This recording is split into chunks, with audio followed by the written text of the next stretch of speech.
Welcome to 3 Count Commentaries. Let's talk about MLW Alpha, MLW Fusion Alpha, number 5. And this was a really good episode too, because I really enjoyed the writing of this episode.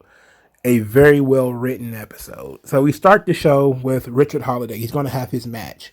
His music plays 3 times. He does not show. We get backstage, Richard Holiday is being jumped by members of Contra. Now, we know that Richard Holiday is a member of the Dynasty, and he is going to team with Hammerstone in the War Chamber match against Contra. So it makes sense that they would jump him before this match. And they beat him up, and then, there's a question lingering in the air about whether Richard Holiday will even wrestle in his match against King Moritz. Later in the show, Bud Heavy is cutting a promo about Philadelphia and beer. Alicia Atout is there.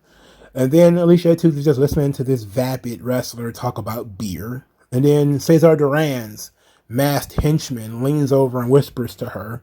She excuses herself to go and talk to Cesar Duran. Meanwhile, Jacob Fatu is pitching a bitch. Because he lost to Hammerstone. He is very upset about that. He is not happy about it at all. Joseph Samael tells him, "Look, I got a plan. You need to get your head in the game. Get your head back in the game." At this point, they see the cameraman, and Jacob Fatu goes full homeboy. Like, "Motherfucker, what the hell you doing?" And just kind of chases the cameraman down, trying to eat him or something like that. So then we go to the scene of Cesar Duran is in his office, and here comes Alicia Atout. And Alicia Atout come in, and there's this tension between the two of them. And Cesar Duran is, he's smug. He's very arrogant. And he tells her how impressed he was with this expose that she's done. And she's like, yeah, sure. I do my job. This was, all I did was tell the truth. And Cesar was like, well, I see you have dirt sheet standards. He told her she had dirt sheet standards. And then said that she, you covered me like you covered, the Dynasty. And she's like, no, I covered the Dynasty the same way as I cover everyone, And he was like, okay, well, since you cover the Dynasty like you cover everyone, then let's see how well you cover Richard Holiday versus King Moritz. Well, I'm going to give you a ringside seat to that match.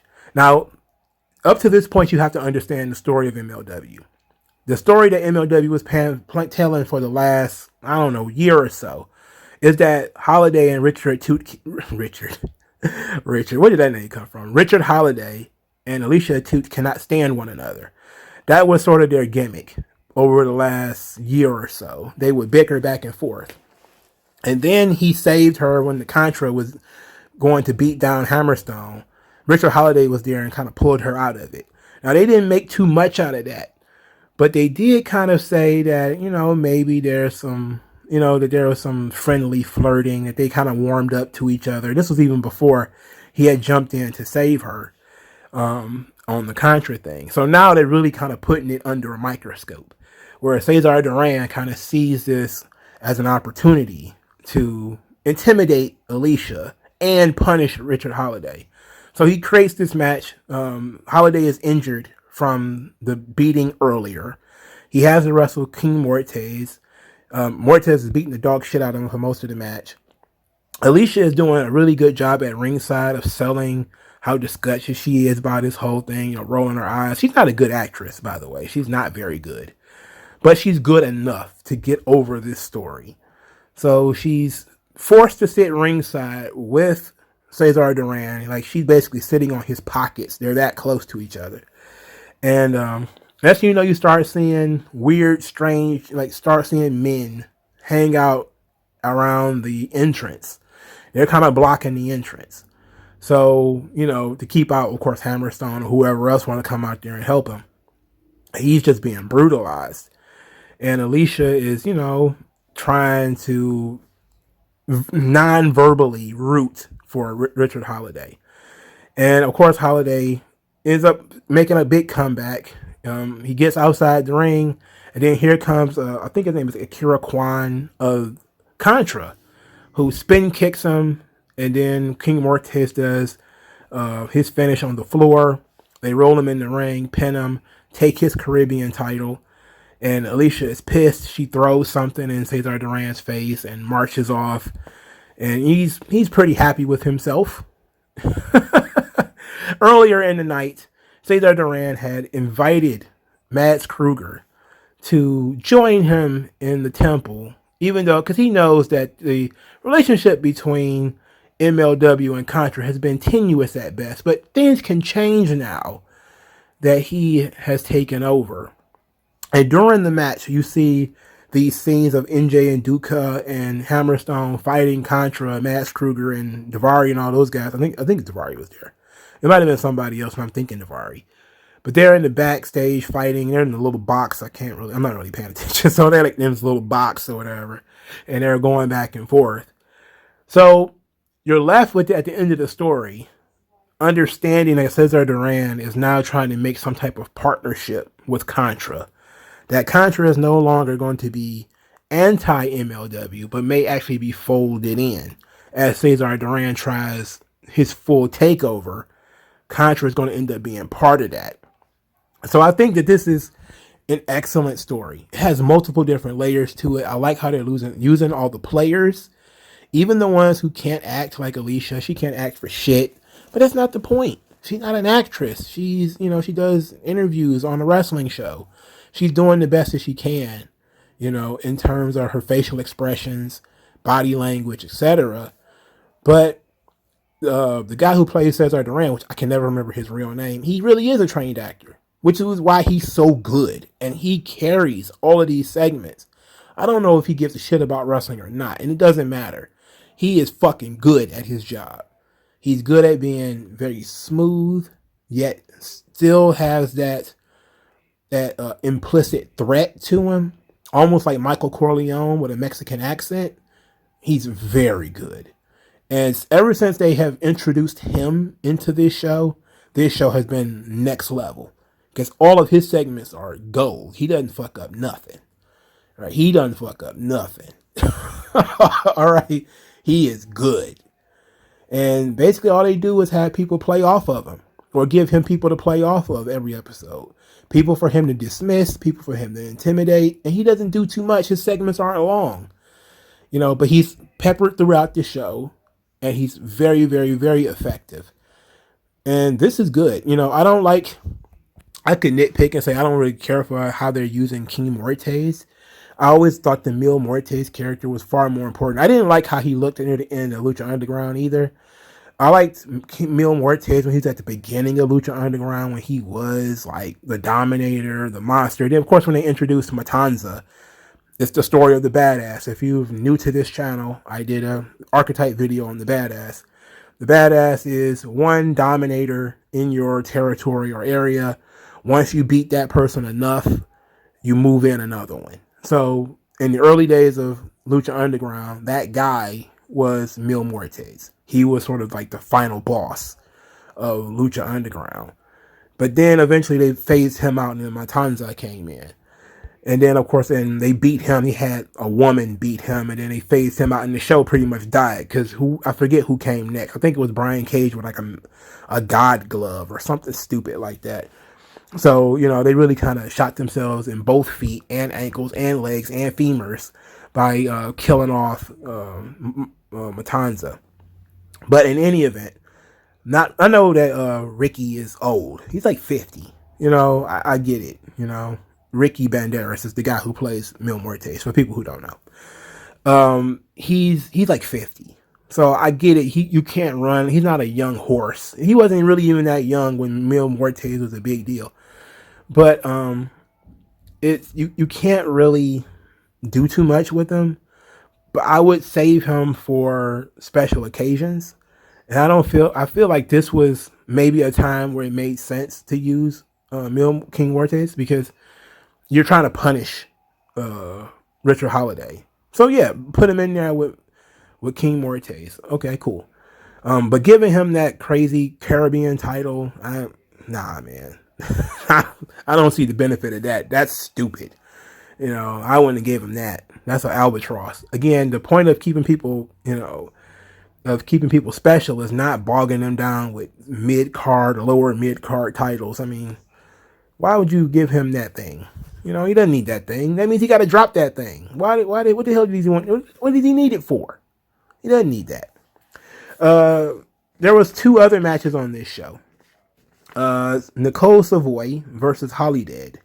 Holidead I have not seen a lot of her. I have seen her before. I've never seen the guy she has on a leash though. Like she has a man on a chain and she chains him to the ring post like a puppy. And then she worked her match against Nicole Savoy. So Nicole Savoy I have seen before. I saw her in the Mae Young Classic. I believe she was also in the Ring of Honor tournament. I'm definitely surprised that she's been around so long and has been unsigned. But maybe MLW will actually put pen to paper. But the match was, it was alright, I guess. I've never been a fan of Holidead's matches. I did see a couple of them. I was never a fan of any of them. After the match, Holidead jumps Nicole Savoy. Willow Nightshade, I believe her name was on commentary. She's very bubbly. I don't know. She must be like 20.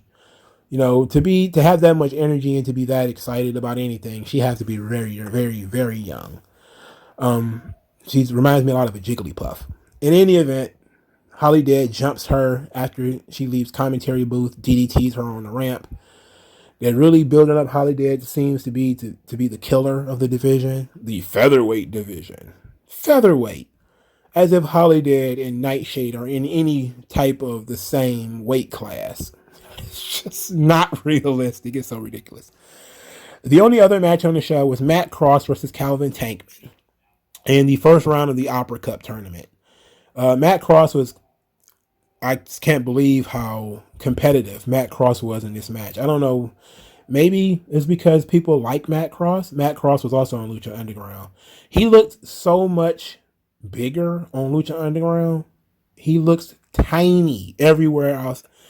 I've seen him in NWA. I've seen him everywhere recently. He looks like a small child. But when he was Son of Havoc in Lucha Underground, he did not look that small. I don't know. Maybe it was the way he was shot on camera and everything. Or maybe it was, just him being in shape or something like that. But he looks really tiny now. And Calvin Tankman is like a big bruiser. And they went in there and had a pretty long competitive match. I didn't think it helped Calvin Tankman at all. King Mo was on commentary because King Mo has been trying to recruit Calvin Tankman. King Mo is not good at talking. He's not good. He ain't good. In any event, Calvin Tankman wins with the back elbow to the back of the head. A move that they swore was illegal anywhere. It's illegal in every other sport. It should be illegal here too. That it's not. Afterwards, Calvin Tankman told his daughter and yelled at his daughter, "Hey, I'm fighting for you every time I leave the house." Very, very good babyface stuff, even though he's, sort of a monster babyface. I really like that. Matt Cross then kind of turned heel because he became a whiner. He talked about, oh yeah, Calvin Tankman, he's too good to be poking guys in the eyes. And the crowd instantly started booing him because they were like, yeah, you talking dumb shit, Cross. You got your ass beat, sir. In any event, I really enjoyed MLW this week with the layered storytelling and how I was wondering how they were going to follow up the Alicia Atute's investigative expose. And they did a really good job by bringing in her personal relationships. So this is something I say all the time. Relationships between characters are strings that you can pull. It's like if you're, Jim Henson and you're working the Muppets, right? You have strings on the arms and legs, the mouth, the nose, whatever. Relationships are that. If you have a character, you can move fingers and arms and hands. Those are you pulling the strings of various characters. Pull the string of the brother, you pull the string of the mom, pull the string of the cousin or whatever. And then the character moves differently when you pull these strings, right? That thing moves. That's basic storytelling. It seems that other wrestling companies, they either don't do it enough, or it doesn't quite work out the way that it should. But I think this was a great example of how to use the characters involved in a way that created the tension that you want, where Cesar Duran is not confirming or denying that he's a very, very bad man. He's just going to do things to kind of prove a point. In his mind, or he's telling you, at least, it'll be a good fight.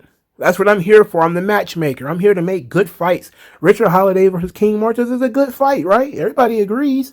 And they're like, yeah, but you also know Richard Holiday got stomped out earlier, and you're just doing this to fuck with Alicia, and there's different layers to this, and that's what makes it fun.